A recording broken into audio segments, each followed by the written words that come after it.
জুমা শব্দের অর্থ হলো এক জায়গায় জড়ো হওয়া বা কাতারবদ্ধ হওয়া।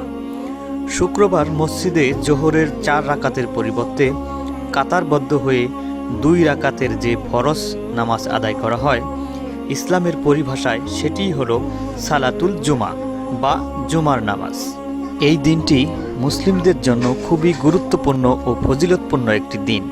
পবিত্র কোরআনুল কারিমে আল্লাহ তাআলা সূরাতুল জুমা নামে একটি সূরাও অবতীর্ণ করেছেন। জুমার দিনের গুরুত্ব বর্ণনা করতে গিয়ে আল্লাহ রাব্বুল আলামিন বলেন, হে বিশ্বাসীরা, জুমার দিন যখন নামাজের জন্য ডাকা হয় তখন তোমরা আল্লাহকে মনে রেখে তাড়াতাড়ি করবে ও কেনাবেচা বন্ধ রাখবে।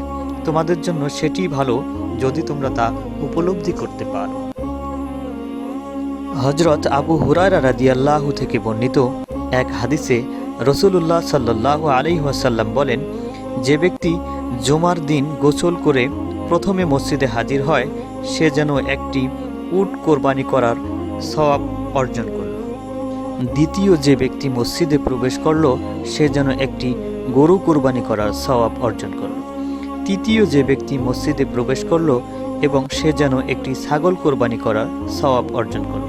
অতঃপর চতুর্থ যে ব্যক্তি মসজিদে গেল সে যেন একটি মুরগি সাদাকা করল।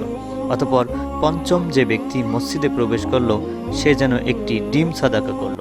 এরপর ইমাম যখন বেরিয়ে এসে মিম্বারে বসে গেলেন খুতবার জন্য, তখন ফেরেশতারা লেখা বন্ধ করে খুতবা শুনতে বসে যায়। সুবহানাল্লাহি বিহামদিহি।